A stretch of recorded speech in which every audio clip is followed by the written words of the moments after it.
ஆர்ப்பாட்டத்தை தலைமை வகித்து நெறிப்படுத்திக் கொண்டிருக்கிற திராவிட முன்னேற்றக் கழகத்தின் தலைமைச் செயற்குழு உறுப்பினரும் சென்னை பெருநகர மேயருமான பிரியா ராஜன் அவர்களே, இதனை முன்னிலை வகித்து சிறப்பித்துக் கொண்டிருக்கிற சென்னை வடக்கு மாவட்ட பொறுப்பாளர் சட்டமன்ற உறுப்பினர் ஆர்.டி. சேகர் அவர்களே, இந்நிகழ்வில் பங்கேற்று இதனை சிறப்பித்துக் கொண்டிருக்கிற நமது தோழமை கட்சிகளை சார்ந்த முன்னணி தலைவர்களே, எனக்கு முன்னர் உரையாற்றி இந்த நடைமுறையை நாம் ஏன் எதிர்க்கிறோம் என்பதை விளக்கி அமர்ந்திருக்கிற மார்க்சிஸ்ட் கம்யூனிஸ்ட் கட்சியின் மாநில செயலாளர் பெருமதிப்பிற்குரிய தோழர் பே. சண்முகம் அவர்களே, நிறைவாக நம்மிடையே எழுச்சியுரை ஆற்றவிருக்கிற வாக்காளர் பட்டியல் தீவிர திருத்த நடவடிக்கை, சிறப்பு தீவிர நடவடிக்கை நாடு முழுவதும் இன்றைக்கு பெரிய அளவில் விவாதிக்கப்படுகிற ஒன்றாக உள்ளது. இந்தியாவிலேயே முதலாக இதனை விவாதிப்பதற்கென்று அனைத்து கட்சி கூட்டத்தை கூட்டியவர் நம்முடைய தமிழ்நாடு முதலமைச்சர் அண்ணன் தளபதி அவர்கள்தான். எல்லோரும் வாருங்கள், இது குறித்து கலந்தாய்வு செய்வோம், நீதிமன்றத்தில் வழக்கு தொடுத்து இதனை தடுக்க முயற்சிப்போம் என்று வழிகாட்டியவர் நம்முடைய தளபதி அவர்கள். அது போதாது, நீதிமன்ற நடவடிக்கையை தாண்டி மக்கள் போராட்டமாகவும் இது பரிணமிக்க வேண்டும் என்கிற பொறுப்புணர்வோடு அண்ணன் அவர்களின் வழிகாட்டுதலோடு தமிழ்நாடு முழுவதும் இன்றைக்கு லட்சக்கணக்கானோர் பங்கேற்கக்கூடிய இந்த ஆர்ப்பாட்டங்கள் ஒருங்கிணைக்க பெற்று ஆங்காங்கே நடைபெற்றுக் கொண்டிருக்கின்றன. களத்திலே மக்களோடு நின்று போராட வேண்டும் என்பதற்காக வழிகாட்டுதலையும் நம்முடைய முதலமைச்சர் அவர்கள் நமக்கு தந்திருக்கிறார்.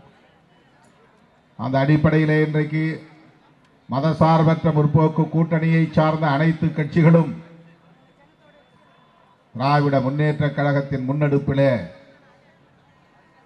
தமிழகம் தழுவிய அளவில் இந்த மாபெரும் ஆர்ப்பாட்டத்தில் நாம் பங்கேற்று வருகிறோம். அண்ணன் சேகர் பாபு அவர்களுடைய முன்முயற்சியில் இன்றைக்கு இந்த பகுதியிலே நடைபெற்றுக் கொண்டிருக்கிற இந்த மாபெரும் ஆர்ப்பாட்டத்திலே பங்கேற்று உரையாற்றக்கூடிய ஒரு வாய்ப்பை பெற்றதை எண்ணி நான் மகிழ்ச்சி அடைகிறேன். தோழர்களே, வாக்காளர் பட்டியல் திருத்தம் என்பது நாம் ஒவ்வொரு தேர்தலின் போதும் சந்தித்து வருகிற நடவடிக்கை தான். புதிதாக வாக்காளர்களை சேர்ப்பது, இறந்து போனவர்களின் பெயர்களை பட்டியலில் இருந்து நீக்குவது, மாவட்டம் விட்டு மாவட்டம் புலம்பெயர்ந்தவர்களின் பெயர்களை நீக்குவது, தவறுதலாக பெயர்கள் பிழையோடு பதிவாகி இருந்தால் அந்த பிழைகளை திருத்தம் செய்வது என்கிற நடவடிக்கை அவ்வப்போது நடைபெற்றுக் கொண்டே வருகிறது. தேர்தல் நடக்கும் போதெல்லாம், நாடாளுமன்ற பொதுத் தேர்தலாக இருந்தாலும் சட்டமன்ற பொதுத் தேர்தலாக இருந்தாலும், இந்த வாக்காளர் பட்டியல் சீராய்வு என்பது அவ்வப்போது நடைபெற்று வருகிற ஒன்றுதான். இது நமக்கு தெரிந்த உண்மை. தேர்தல் அல்லாத காலத்திலும் நடக்கும். அதிகாரிகள் அதை செய்வார்கள். தேர்தலுக்கும் அதற்கும் சம்பந்தம் இருக்காது.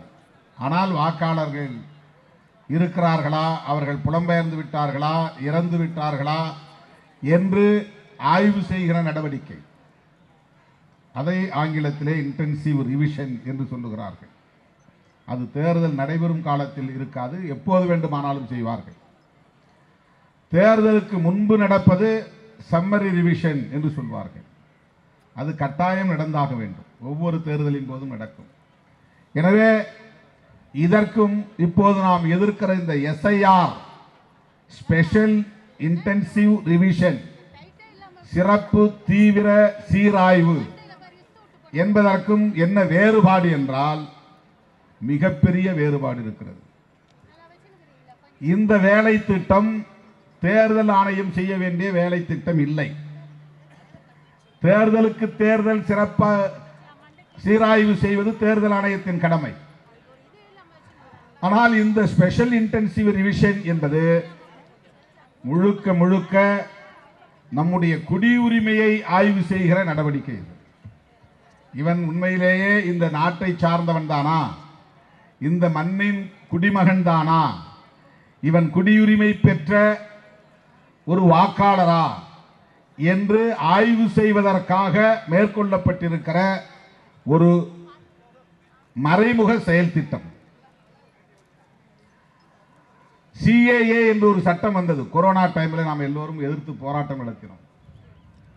சிட்டிசன்ஷிப் அமெண்ட்மெண்ட் ஆக்ட், குடியுரிமை திருத்த சட்டம். அதனை எதிர்த்து நாடு முழுவதும் கொந்தளிப்பு ஏற்பட்டது.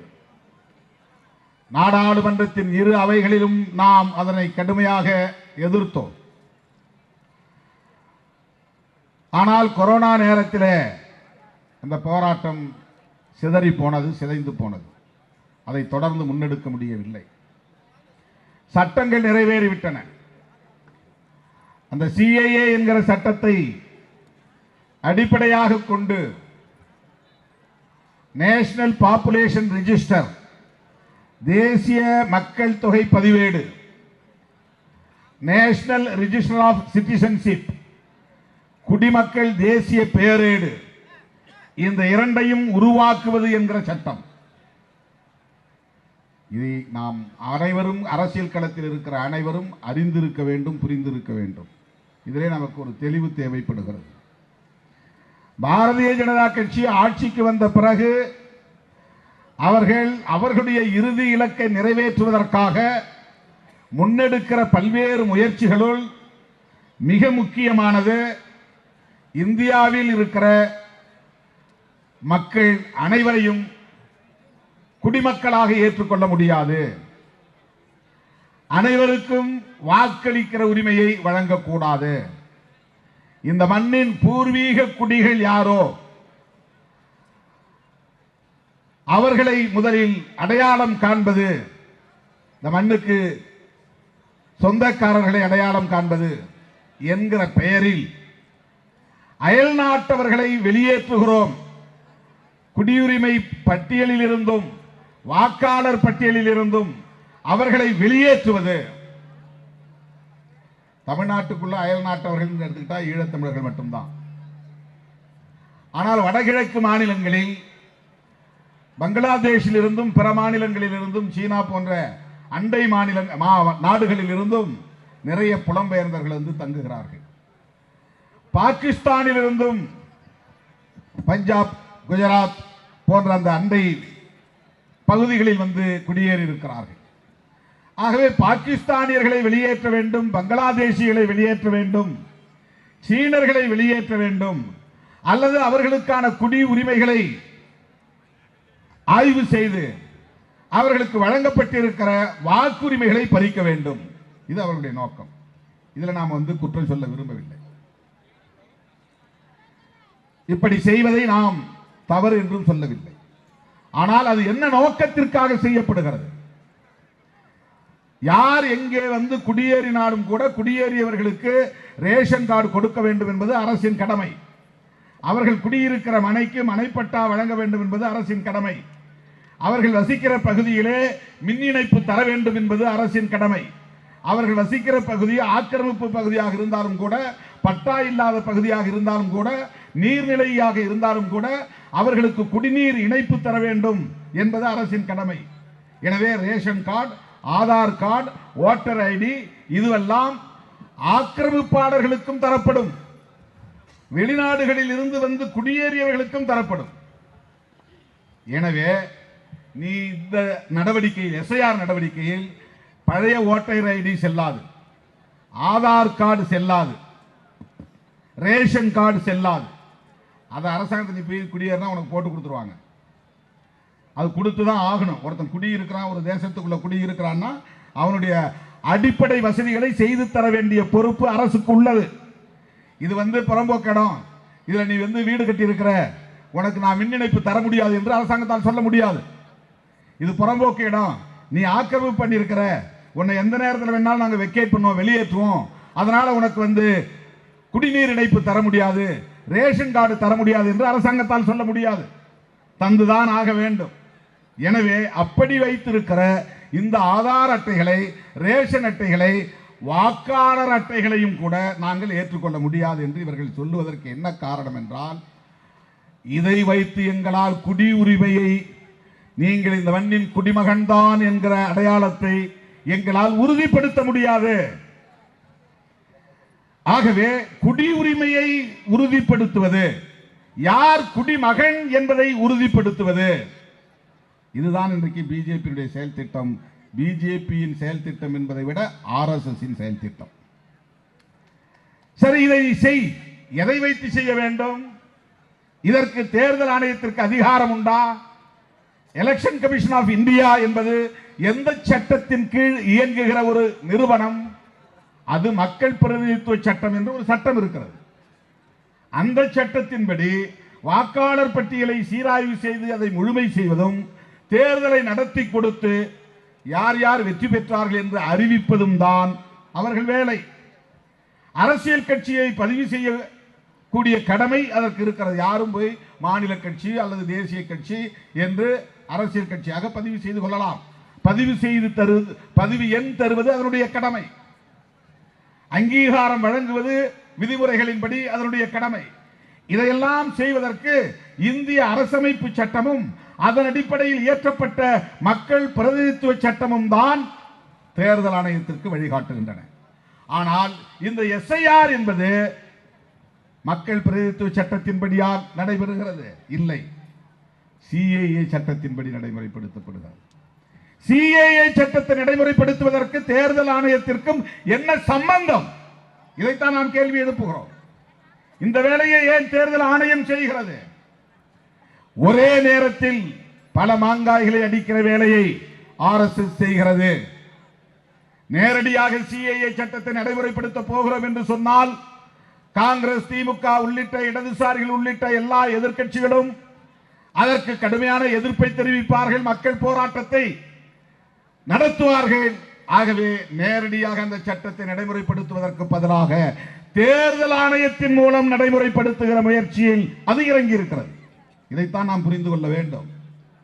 வாக்காளர் பட்டியலை சீராய்வு செய்கிறோம் என்கிற பெயரால் 11 ஆவணங்களை அது கேட்கிறது. முதல்ல இந்த நடைமுறை சிக்கலை பற்றி எல்லோரும் சொன்னார்கள். இந்த நடைமுறை சிக்கலுக்காக நாம் இதை எதிர்க்கவில்லை. இதை சரி செய்து விட்டால் ஏற்றுக்கொள்கிறோம் என்று பொருளாகிவிடும். மழை காலம், அதனால் வேண்டாம். சரி, மழை நின்ற பிறகு செய்யலாமா? அப்படி என்றால் செய்யலாம் என்று பொருளாகிவிடும். கிறிஸ்துமஸ் காலம், எங்களால் அதில் கவனம் செலுத்த முடியாது என்று சொன்னால் கிறிஸ்துமஸ் முடிந்த பிறகு செய்யலாமா? செய்யலாம் என்று பொருளாகிவிடும். அது அல்ல. ஒவ்வொரு பிஎல்ஓ பூத் லெவல் ஆபீசர்ஸ் அவங்க போடுறாங்க, அவங்க வீடு வீடா வந்து விண்ணப்பம் கொடுப்பாங்க. அந்த விண்ணப்பத்தை பூர்த்தி செய்து நான் இந்த நாட்டின் குடிமகன் தான் என்று உறுதிப்படுத்த வேண்டிய பொறுப்பை நம் தலையில் கட்டுகிறார்கள். இதுக்கு முன்னாடி நீ ஒரு ரேஷன் கார்டு காட்டினா வாக்காளர் பட்டியலில் உன் பேர் சேர்ந்துடும், அல்லது ஆதார் கார்டு கட்டினா வாக்காளர் பட்டியலில் உன் பேர் சேர்ந்துடும். அட்ரஸ், பேரு, அப்பா பேரு, வயசு. உனக்கு ஒரு ஓட்டர் ஐடி கொடுத்துருவாங்க. தேர்தல் நேரத்தில் ஓட்டர் ஐடி எடுத்துட்டு போனா ஓட்டு போட்டு வந்துடலாம், அவ்வளவுதான். ஆனால் இப்போ உங்க அப்பா பெயர் என்ன, அல்லது உன் கணவர் பெயர் என்ன, அல்லது உன் மனைவி பெயர் என்ன, இவர்கள் ஏற்கனவே 2002ஆம் ஆண்டு எடுக்கப்பட்ட எஸ்ஐஆர் மூலம் பதிவாகி இருக்கிற வாக்காளர் பட்டியலில் இடம் பெற்றிருக்கிறார்களா அதை கண்டுபிடிச்சு பதிவு பண்ணுறான். 2002 எங்க அப்பாவுக்கு அல்லது எங்க அம்மாவுக்கு வாக்காளர் பட்டியலில் பெயர் இருக்கா இல்லையான்னு நான் செக் பண்ணணும். அதுக்கு வந்து பூத் லெவல் ஆபீசர் வந்து உதவி செய்வாங்க. அப்படி செய்யக்கூடிய இடத்துல நெட் வேலை செய்யணும். செல்போன்ல வேலை செய்யலைன்னா செய்ய முடியாது. இதெல்லாம் நடைமுறை சிக்கல். அதுல பேர் இல்லைன்னா உன் பேர் சேர்க்க மாட்டாங்க. இதெல்லாம் கைட்லைன்ஸ் உச்ச நீதிமன்றத்தில் சொல்றான். 2002 அல்லது 2003 நீ வாக்காளர் பட்டியல் தீவிர திருத்தம் நடத்தினாயா என்று கேட்டால் அதற்கு எந்த ஆதாரமும் இல்லை. சுப்ரீம் கோர்ட்ல இவனால எவிடன்ஸ் ப்ரூவ் பண்ண முடியல. சொல்றான், ஓரலா சொல்றான், நாங்க நடத்துறோம், எஸ்ஐஆர் நடத்தினோம். 2001 தான் தமிழ்நாட்டில் எலெக்ஷன் நடந்துச்சு. 2002 நமக்கு பொருந்தாது. அதுக்கு பிறகு 2006 தான் எலெக்ஷன் நடந்துச்சு. 2002 நடந்த எஸ்ஐஆரின் படி அந்த வாக்காளர் பட்டியலில் பெற்றோரின் அல்லது கணவன் அல்லது மனைவியின் பெயர் இடம்பெற்றிருந்தால் அந்த விவரத்தை இந்த விண்ணப்பத்திலே பதிவு செய்ய வேண்டும். அதுக்கு அடுத்து ஒரு 13-12 ஆவணங்களை சொல்றான். அதுல இந்த 3 ஆவணங்கள் கிடையாது. சுப்ரீம் கோர்ட் கடுமையா கண்டிச்ச பிறகு ஆதார் அட்டையை வேணா சேர்த்துக்கலாம் ஒரு கண்டிஷனோட ஒப்புதல் கொடுத்துருக்கிறான்.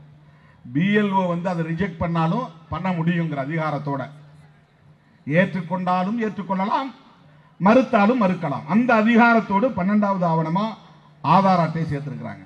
இதுல என்ன கேட்கிறான்னு சொன்னா, உன்னுடைய அப்பாவோ அல்லது நீயோ இந்த மண்ணின் குடிமகன் தான் என்பதை உறுதிப்படுத்துவதற்கான ஆதாரம் தேவை. சொத்து பத்திரம் இருந்தால் அதை காட்ட வேண்டும். அதுக்கு முன்னாடி பதிவாகி இருந்தால் காட்டணும். 11 ஆவணங்களும் அவன் கேட்கிற 11 ஆவணங்களும் ஆதார் அட்டை இல்லாம நீ இந்த நாட்டின் குடிமகன் தான் என்பதை உறுதிப்படுத்துவதற்கான பத்திரங்களையோ அல்லது வேறு ஏதேனும் ஆவணங்களையோ காட்ட வேண்டும். அவன் லிஸ்ட் பண்ணிட்டான் இந்த 11 ஆவணங்களை. அதை காட்டலன்னா உன் பேர் அதில் இருக்காது, இடம்பெறாது. இதுல இந்துக்களும் பாதிக்கப்படுவார்கள், இஸ்லாமியர்களும் பாதிக்கப்படுவார்கள், யாரும் பாதிக்கப்படுவார்கள். ஆனால் அதை பற்றி அவனுக்கு கவலை இல்லை. அவனுக்கு தேவை என்ஆர்சி என்கிற பெயரேடு, நேஷனல் ரிஜிஸ்டர் ஆஃப் சிட்டிசன்ஸ். இந்த தேர்தலில் என்ன நடக்குதுங்கிறத பத்தி, தேர்தலில் ஜெயிக்கிறது அது வேற தில்லுமுள்ளு, அதுக்கு தனி, அது ஓட்டு திருட்டு, அது தனி நடவடிக்கை, அது தனி நடவடிக்கை. ஆனால் அவன் தூய்மைப்படுத்த விரும்புவது, முழுமைப்படுத்த விரும்புவது சாதாரண மக்களிடத்தில். இப்ப எங்க அம்மாவுக்கு வந்து டேட் ஆஃப் பர்த்தை நான் எப்படி ப்ரூவ் பண்ண முடியும்? அவங்களுக்கு அவங்க பிறந்த காலத்தில் எந்த பதிவும் இல்லை. அவங்களுக்கு ஜாதகம் கூட எழுதி வைக்கல. ஜாதகம் எழுதி வச்சுட்டா கூட அதை ஒரு ஆவணமாக அவன் எடுத்துக்குவானான்னு தெரியல. அந்த 11 ஆவணத்தில் அது இல்லை. இப்போ எனக்கு வந்து டேட் ஆஃப் பர்த் வந்து என்னுடைய ஸ்கூல் சர்டிஃபிகேட் இருக்குது. எனக்கு வந்து கார்பரேஷனில் நான் பிறக்கலை, அதனால எந்த ரெக்கார்டும் கிடையாது. கிராமத்தில் பிறந்தேன். எனக்கு இருக்கிற ஒரே ஆவணம் ஸ்கூல் எஸ்எஸ்எல்சி புக்கில் இருக்கிறது தான்.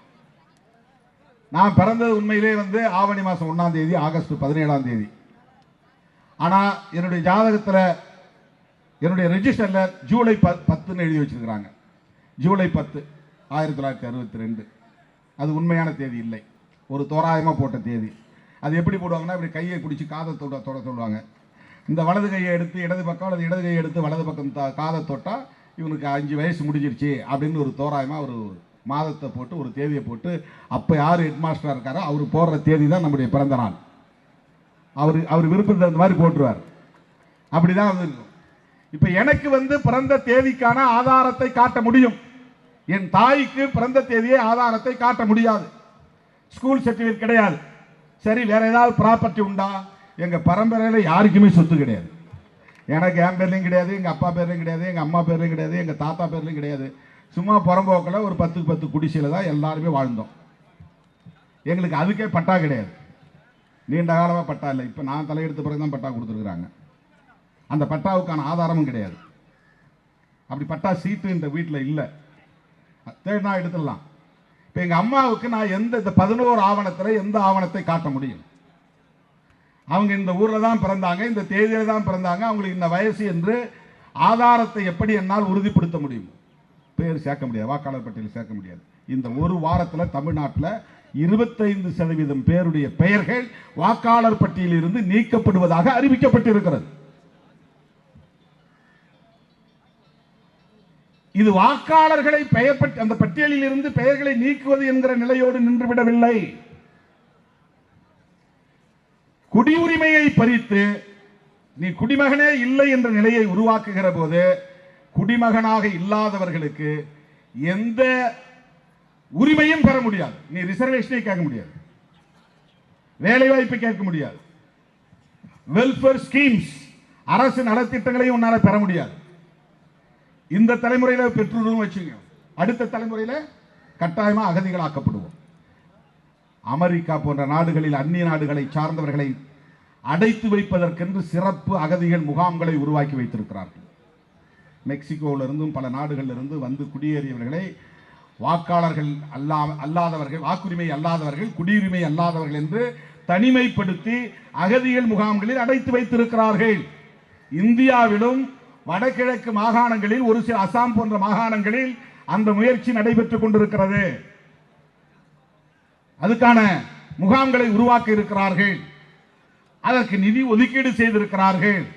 அப்படி இந்தியா முழுவதும் வாக்காளர் பட்டியலில் இருந்து பெயர் நீக்கம் செய்யப்பட்டவர்களை குடியுரிமையற்றவர்கள் ஆக்கி அவர்களை அகதி முகாம்களில் அடைத்து வைக்கக்கூடிய நிலை எதிர்காலத்தில் ஏற்படும். இதெல்லாம் வெறும் கற்பனை கிடையாது, யூகம் கிடையாது. இதான் 20 வருஷத்துக்கு பின்னால் நடக்க போகுது. இதெல்லாம் ஏன் ஆர்எஸ்எஸ் செய்யறா அப்படின்னு சொன்னா, இந்த கான்ஸ்டிடியூஷன் தர்ற அனைவரும் சமம், அனைவருக்கும் வாக்குரிமை என்கிற இந்த சமத்துவத்தை சிதைப்பது அவர்களின் நோக்கம். அனைவரும் சமம் என்பதை ஏற்றுக்கொள்ள முடியாது. அம்பானிக்கும் அதானிக்கும் ஒரு ஓட்டு, தெருவில் இருக்கிற பிச்சை எடுக்கிறவனுக்கு ஒரு ஓட்டு. இந்த சமத்துவத்தை உறுதிப்படுத்தியது புரட்சியாளர் அம்பேத்கர் அவர்களால் வகுத்தளிக்க பெற்ற அரசமைப்பு சட்டம். அதுதான் ஈக்குவாலிட்டி. இதை அவனால் ஏற்றுக்கொள்ள முடியவில்லை. தொடக்க காலத்தில் பிரிட்டிஷ் ஆட்சி காலத்தில் உயர் சாதி வகுப்பை சார்ந்தவர்களுக்கும் கல்வி கற்றவர்களுக்கும் பட்டா வைத்திருந்தவர்களுக்கும் மட்டும்தான் வாக்குரிமை இருந்தது. அந்த நிலையை மறுபடியும் கொண்டு வர பார்க்கிறார்கள். பட்டா போன்ற சொத்து பத்திரங்களை அல்லது இதர ஆவணங்களை காட்ட முடியாதவர்கள் வாக்குரிமையற்றவர்களாக மாற்றப்படுவார்கள். சிறுபான்மை சமூகத்தை சார்ந்தவர்களும் பெரும்பான்மையானவர்கள் வாக்குரிமையற்றவர்களாக மாற்றப்படுவார்கள். ரொம்ப தெளிவாக, பட்டவர்த்தனமாக, அப்பட்டமாக குடியுரிமையை உறுதி செய்வதற்கான ஒரு சிறப்பு நடவடிக்கையாகத்தான் இந்த எஸ்ஐஆர் என்கிற நடவடிக்கை மேற்கொள்ளப்படுகிறது. இதனுடைய இறுதி இலக்கு என்ன என்றால், அவன் விரும்புகிற காலத்தில் காங்கிரஸ் இல்லாத ஒரு தேசம் உருவாகும், இடதுசாரிகள் இல்லாத ஒரு தேசம் உருவாகும், எதிர்க்கட்சிகள் இல்லாத ஒரு தேசம் உருவாகும். ஏனென்றால் சிறுபான்மையினரும் பெரும்பாலான உழைக்கும் வர்க்கமும் ஏழை மக்களும் இடதுசாரிகள் உள்ளிட்ட திராவிட முன்னேற்ற கழகம், காங்கிரஸ், விடுதலை சிறுத்தைகள் போன்ற இந்த கட்சிகளையே 90% ஆதரிக்கிறார்கள். அவர்கள் அத்தனை பேருக்குமான வாக்குரிமையை பறித்துவிட்டால் இந்த இயக்கங்கள் எதிர்காலத்தில் வீரியத்தோடு செயல்பட முடியாமல் போய்விடும். மீண்டும் காங்கிரஸ் புத்துணர்ச்சி பெற்று ஆட்சிக்கு வர விடாமல் தடுத்துவிட முடியும். இந்துக்கள் மட்டுமே, அதுவும் மதவாத சக்திகள் மட்டுமே பெரும்பான்மையானவர்களாக, கணிசமான வாக்காளர்களாக மாறுகிற போது இந்திய அரசமைப்பு சட்டத்தை தூக்கி எறிந்துவிட்டு அவர்கள் விரும்புகிற மதச்சார்புள்ள ஒரு தேசத்தை கட்டமைக்க போகிறார்கள். கோல்வாக்கரின் கனவை நனவாக்க வேண்டுமானால், ஹெட்கேவாரின் கனவை நனவாக்க வேண்டுமானால், வீர சாவர்கரின் கனவை நனவாக்க வேண்டுமானால் அவர்கள் அறுதி பெரும்பான்மை. இந்த மாநிலத்தில் திமுக ஆளுகிறது, கேரளாவில் கம்யூனிஸ்ட் ஆளுகிறது, மேற்கு வங்கத்தில் மம்தா பானர்ஜி, கர்நாடகாவிலே காங்கிரஸ், தெலுங்கானாவிலே காங்கிரஸ், பீகாரிலே ஆர்ஜேடி வர வாய்ப்பு இருக்கிறது, உத்தரப்பிரதேசத்தில் அகிலேஷ் யாதவ் வர வாய்ப்பு இருக்கிறது. இப்படி மாநிலங்களில் பிஜேபி அல்லாத பிற கட்சிகளின் ஆட்சி இருக்கிற போது அவர்களால் சிஏஏ போன்ற சட்டத்தை நடைமுறைப்படுத்துவதிலும் இந்த அரசமைப்பு சட்டத்தை தூக்கி எறிவதிலும் இந்து ராஷ்டிரா என்று அவர்கள் விரும்புகிற ஒரு தேசத்தை அறிவிப்பதிலும் மதச்சார்பே எங்கள் கோட்பாடு, அதுதான் அரசமைப்பு சட்டத்தின் உயிர் மூச்சு கோட்பாடு என்று அறிவிப்பதிலும் அவர்களுக்கு மிகப்பெரிய சிக்கல் இருக்கிறது, தடை இருக்கிறது. அப்படி தடையில்லாத ஒரு காலத்தை, ஒரு சூழலை, ஒரு தேசத்தை உருவாக்க வேண்டுமானால் என்ஆர்சி அவர்களுக்கு தேவைப்படுகிறது, நேஷனல் ரிஜிஸ்டர் ஆஃப் சிட்டிசன்ஸ். அதற்கான ஒரு நடவடிக்கையாகத்தான் தேர்தல் ஆணையத்தை பயன்படுத்தி இவர்கள் மேற்கொள்ளுகிறார்கள். இந்த தேர்தலில் தற்காலிகமாக அவர்களுக்கு பின்னடைவு ஏற்பட்டாலும் அது அவர்களுக்கு பிரச்சனை இல்லை. மாநில தேர்தல்களில் அவர்களுக்கு ஏற்படுகிற தோல்வி அவர்களுக்கு பிரச்சனை இல்லை. ஆனாலும் மாநிலங்களிலும் அவர்கள் வேரூன்ற வேண்டும், மதவாத அரசியலை வளர்த்தெடுக்க வேண்டும், மதம் சார்ந்த சக்திகளை மேம்படுத்த வேண்டும், அதற்கு சாதி வெறியர்களை ஊக்கப்படுத்த வேண்டும், சாதி அரசியல் பேசக்கூடியவர்களை வளர்த்தெடுக்க வேண்டும். அதற்காக கோடி கோடியாய் கொட்டி இறைக்கிறார்கள், சமூக ஊடகங்களை பயன்படுத்துகிறார்கள், கூலி கும்பலை ஏவுகிறார்கள், திராவிட அரசியலை வெகு மக்களுக்கு எதிரான அரசியல் என்று பரப்புகிறார்கள், பெரியாரையே கன்னடர்கள் என்று கொச்சைப்படுத்துகிறார்கள். இவையெல்லாம் அந்த நடவடிக்கைகளின் ஒவ்வொரு அங்கம் என்பதை மறந்துவிடக் கூடாது. கழகங்கள் இல்லாத தமிழகம் என்கிறார்கள், காங்கிரஸ் இல்லாத பாரதம் என்கிறார்கள், இடதுசாரிகளே எங்கள் முதன்மை எதிரிகள் என்கிறார்கள். இந்த முழக்கங்கள் எல்லாம் எந்த பின்னணியில் இருந்து வருகின்றன? ஏன் பிஜேபியை நாம் எதிர்க்க வேண்டும்? அவர்கள் சராசரி அரசியல் கட்சி அல்ல, வெறுவன மக்களுக்கு தொண்டு செய்வதற்கும் ஆட்சி அதிகாரத்திற்கு வந்து பதவி சுகத்தை அனுபவிப்பதற்கும் உருவான கட்சி அல்ல. அவர்கள் இந்தியாவை அவர்கள் விரும்புகிறபடி மாற்றி அமைப்பதற்கு, புதுப்பித்து கட்டுவதற்கு உருவாக்கப்பட்ட ஒரு பாசிச இயக்கம், மிக மிக ஆபத்தான ஒரு இயக்கம்.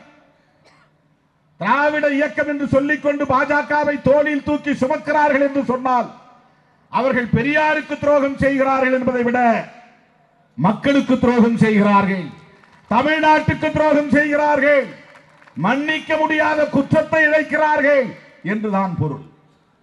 எனவேதான் பெரியாரின் மடியில் வளர்ந்தவர், அண்ணாவின் அரவணைப்பில் வளர்ந்தவர், முத்தமிழறிஞர் கலைஞரின் அரசியல் பாசறையில் வளர்ந்தவர் அண்ணன் தளபதி ஸ்டாலின் அவர்கள் அந்த பொறுப்புணர்வோடு தான் மதசார்பற்ற முற்போக்கு கூட்டணியை தொலைநோக்கு பார்வையோடு வழிநடத்துகிறார். இந்த புரிதலோடு தான் நாங்கள் மேடையில் இருக்கிற தலைவர்கள் அண்ணன் தளபதி அவர்களோடு கைகோர்த்து நிற்கிறோம். எனது அருமை தோழர்களே, எஸ்ஐஆர் என்பதை அவர்கள் தீவிரமாக நடைமுறைப்படுத்துகிறார்கள். அதிலிருந்து நாம் வெளியேறிவிட முடியாது, அதை புறக்கணித்து விட்டு விலகி நிற்க முடியாது. நாமும் தேர்தலை எதிர்கொண்டுதான் ஆக வேண்டும். எனவே எதிர்க்கிறோம், நீதிமன்றத்தை நாடுகிறோம், போராட்டம் நடத்துகிறோம். என்றாலும் கூட இந்த வாக்காளர் பட்டியல் தீவிர திருத்த நடவடிக்கையில் நாம் ஈடுபட்டுதான் ஆக வேண்டும், வேறு வழி இல்லை. நம்முடைய பெயர்கள் ஒன்றும் விடுபடாமல் பார்த்துக் கொள்ள வேண்டும். பட்டியலில் இருந்து நீக்குவதற்கு இடம் கொடுத்து விடக் கூடாது என்கிற பதைப்பு நம்மிடத்திலே இருக்கிறது. அது ஒரு புறம் நாம் ஈடுபட்டாலும் கூட இந்த புரிதலோடு தான் அவர்களை மக்களிடத்திலே நாம் அம்பலப்படுத்த வேண்டும், அவர்களை எதிர்த்தாக வேண்டும். இது வெறும் முஸ்லிம்களுக்கு ஆதரவான நடவடிக்கை, கிறிஸ்தவர்களுக்கு ஆதரவான நடவடிக்கை என்று நாம் எண்ணிவிடக் கூடாது. அல்லது இது முஸ்லிம்களுக்கும் கிறிஸ்தவர்களுக்கும் எதிரான நடவடிக்கை, அவர்கள் எடுக்கிற நடவடிக்கை என்று நாம் இந்த அளவில் மட்டுமே புரிந்து கொள்ளக்கூடாது. இது இரண்டும் உண்டுதான். அவன் இஸ்லாமியர்களையும் கிறிஸ்தவர்களையும் இதர மத சிறுபான்மையினரையும் குறிவைத்து காய் நகர்த்துவது உண்மைதான். ஆனால் அதையெல்லாம் தாண்டி அவர்கள் ஒரு மறைமுக செயல் திட்டத்தை நடைமுறைப்படுத்துகிற முயற்சியிலே ஈடுபடுகிறார்கள். மதவெறி அரசியலையே உயர்த்தி பிடிக்கிறார்கள். நாம் பேசுகிற இந்த சமூக நீதி அரசியலை சிதறடிக்க பார்க்கிறார்கள், சிதைக்க பார்க்கிறார்கள்.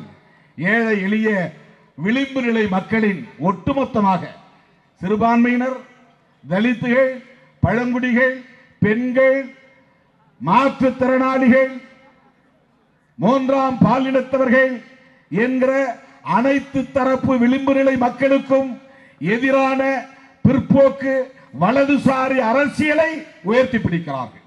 அதை நாம் எதிர்த்தாக வேண்டும், அதை நாம் வீழ்த்தியாக வேண்டும். அதற்கு இன்றைக்கு இந்திய அளவிலே இருக்கிற ஒரே நம்பிக்கை அண்ணன் தளபதி முத்துவேல் கருணாநிதி ஸ்டாலின் என்று சொன்னால் அது மிகையாகாது. அவர் இன்றைக்கு ராகுல் காந்தி அவர்களுக்கு உற்ற துணையாக நிற்கிறார். தேசிய அளவில் இந்த புரிதலோடு பிஜேபியையும் RSSையும் அவர்களின் முகத்திரையை கிழிக்கிற வல்லமை பெற்ற ஒரு பேராளுமையாக ராகுல் காந்தி இருக்கிறார். அதை அடையாளம் கண்டிருக்கிறார் அண்ணன் தளபதி ஸ்டாலின் அவர்கள். அதனால் அடையாளம் கண்ட நாங்களும் கூடவே நிற்கிறோம், தொடர்ந்து கூடவே இருப்போம், ஒற்ற துணையாக இருப்போம் என்பதை சொல்லி வாய்ப்புக்கு நன்றி கூறி முடிக்கிறேன். நன்றி.